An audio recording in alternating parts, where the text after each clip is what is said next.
October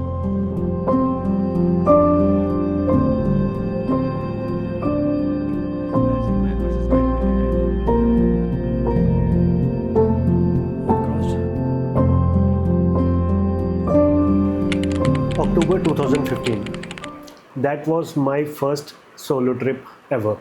I had done a few solo travels before as well, but this was the first one where I was completely on my own. I was not visiting any of my family members in a different city. It wasn't even a solo travel to college. Here, I was totally clueless and alone, spending a night at a random bus stand, meeting strangers along the way and sharing meals with them, completing a 36-kilometer trek in one single day, and almost getting lost in the Himalayas. Still, at the end, I managed to do all of it. That is the power of solo traveling. Namaste, I'm Dishant, and in this video, I will take you with me on one of my most memorable trips I have ever done. On this channel, I keep talking about my travels, both the past and the current ones that I am still doing. And I have been a believer in solo travel for a long time now. I have been to a lot of amazing places in India, have spent nights in strange cities alone, and sometimes with complete strangers as well. I keep talking about all these strange experiences here in my videos, and all of that became possible because of this one single trip. So hop on as I take you along with me on this crazy journey and explain how traveling solo in your 20s can change your whole life. And if you like the content on this channel, do consider subscribing. My grandpa used to say always that in life, if you feel stuck somewhere, if you can't find out something, or if you are unable to find the right answers at the right moment, just change your location physically.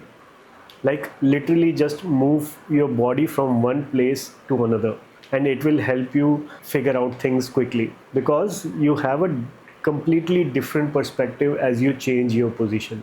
And that's true, and somehow it has always worked for me. This particular trip started with a similar situation. Personally, I wasn't in a very good mind space.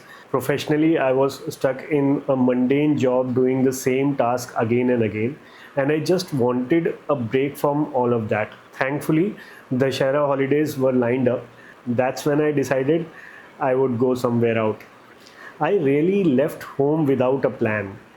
The only thing I knew was that I was heading to the mountains, in this case, Rishikesh. And very early into the trip, I realized that I was totally on my own. Like every small and large decision is to be taken on the spot.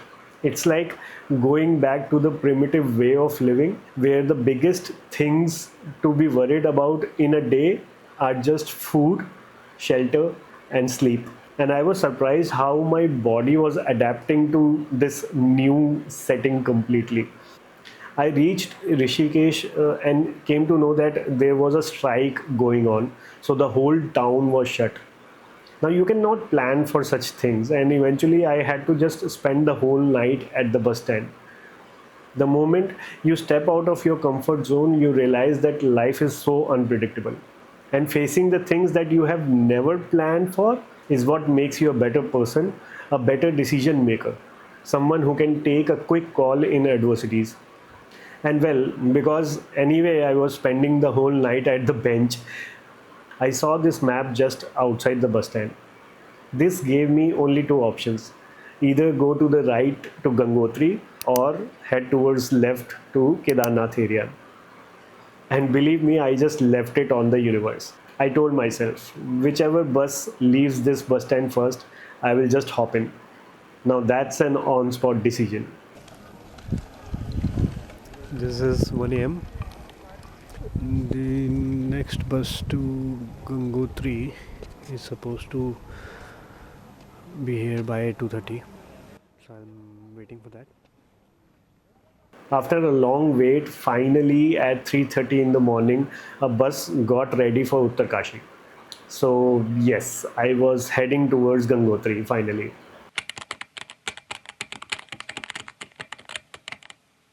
Although this was my first solo trip, but it wasn't the first time I was traveling alone in buses.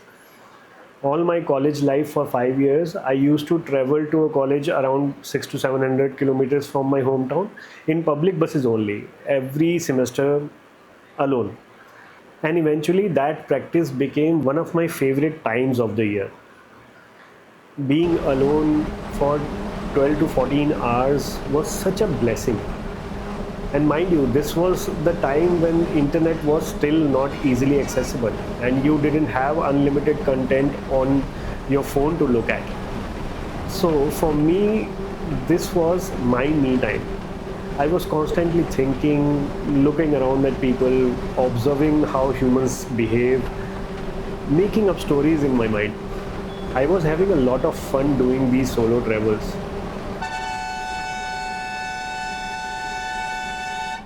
And maybe that's why I still cut myself off whenever I'm traveling, because I want to see people, I want to look at things going on around, I want to see how the world works. And especially when you are at a place that you would never imagine to be, is a whole new level.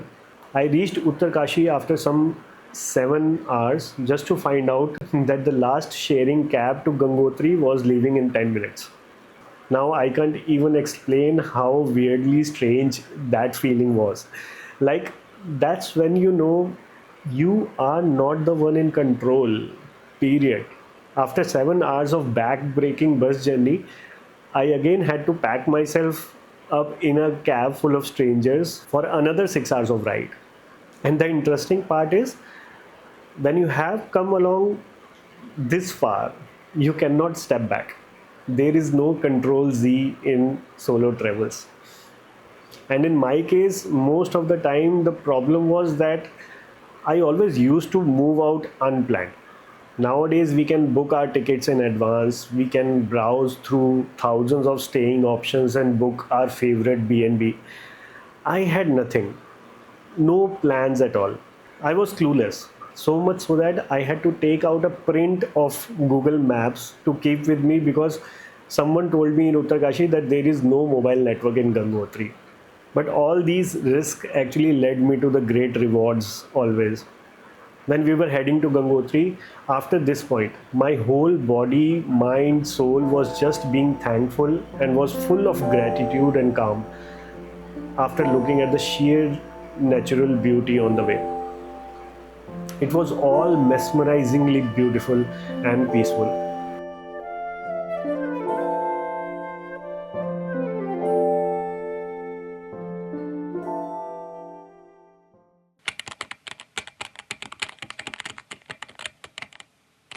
Now, you all must have heard "go with the flow."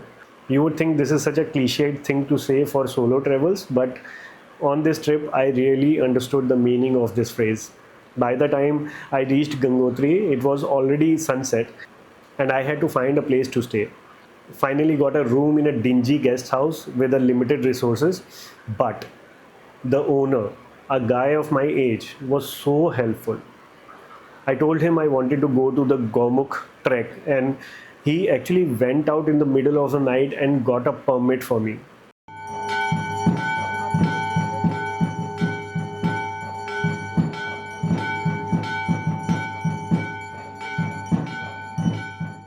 After that, I went out for dinner and met some international tourists, mountaineers who were regular in that region.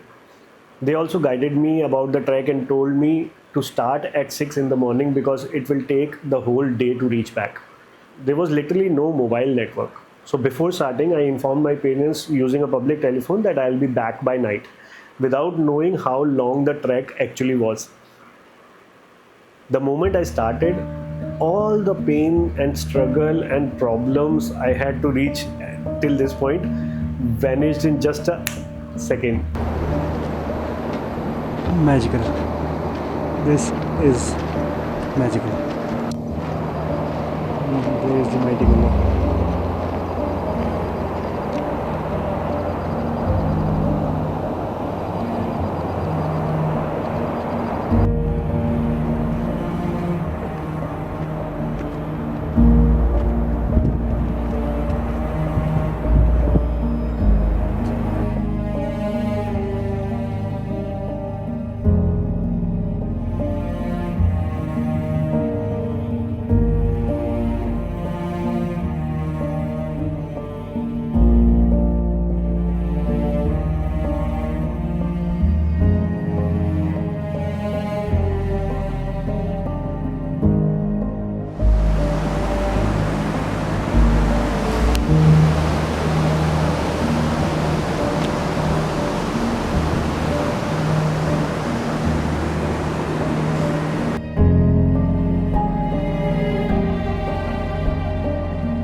It was heaven.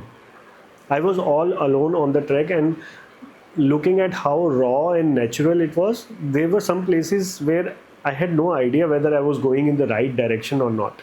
But on the way, I kept meeting some people, like some who were enthusiasts and others who were just crazy like me. They kept stopping by as they realized that I was alone, and they even started offering me supplies for the trek. Now they knew that the trek is going to be long. Yeah. So 10:30 and 4 hours from here will be like 3 o'clock, 3:30, 4. So after that, I can think of coming back. I have fastened up my speed now. Let's see.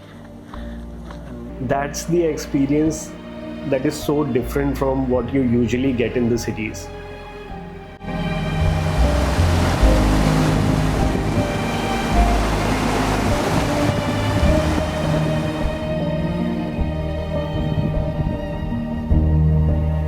Nothing in here. Listen to your voice. Awesome. Until I listen. Anyways, let's complete the last match. I told you the last match. Sheer torture, man.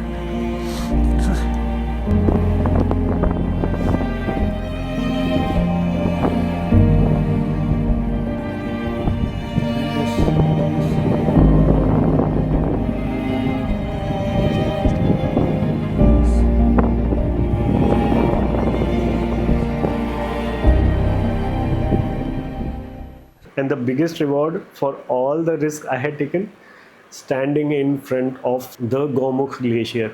I can't even try to make you understand how humbling that is as an experience. The fact that the Ganga river originates from this small place, the same river that travels almost 3000 kilometers, it all begins here. It was all beyond my understanding. Moreover, the fact that it's a glacier, not a mountain, like it's a chunk of ice. My mind could not even comprehend that idea when I was there.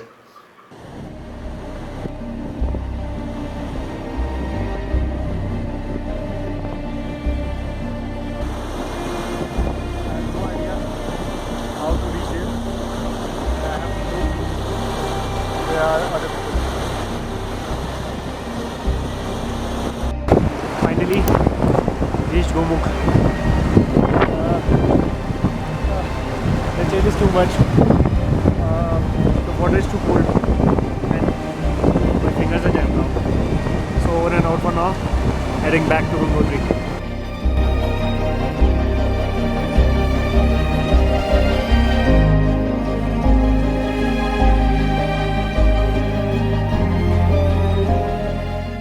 But just after this, what happened actually made me believe in the universe, the supreme power, or whatever you call it. Actually, it had taken 9 hours for me to reach Gaumukh from Gangotri, and it was already 3 p.m. The temperature dropped to -6.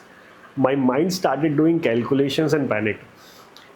It's downhill from here, and even if I take 7 hours, it will be 10 p.m. by the time I reach back. And at this point, I didn't even realize that there were no lights on the way. I started running back. Somehow, I managed to reach the midpoint, which is Chirbasa, by 6 p.m. And now the miracle happened. So there was this guy who was carrying some luggage back to Gangotri, and a BSF soldier standing by. He asked me to tag along with this guy. Now, this guy was Flash. It's only because of him somehow I managed to cross the whole mountain patch in pitch darkness. He was always 200, 300 meters in front of me. The moment I thought that I have lost him, he was there waiting for me. By 8:30 p.m., we reached Gangotri, but this guy didn't even look back and kept moving and vanished in the market. Now, I was shivering because of the cold, so I sat down in the same dhaba, and then this lovely uncle gave me a plate of Maggie and a large cup of honey ginger lemon tea. That thing brought me back to life. I have just a small clip of this experience because while returning, all my batteries, all my phones were dead. I'm thinking of making a video right now. First of all, the good news is that I reached back. Right, 8:30. The reason why I'm making this video is this ginger lemon honey tea, which is a lifesaver, and Maggie. So this actually saved me that I can. And while having that Maggie, I realized how at one point I just left myself in the hands of a complete stranger, in some totally new surroundings, in a climate that I was not comfortable in. I mean, nothing in that journey was something that I had ever imagined would happen to me. But still, I made it because I just went with the flow.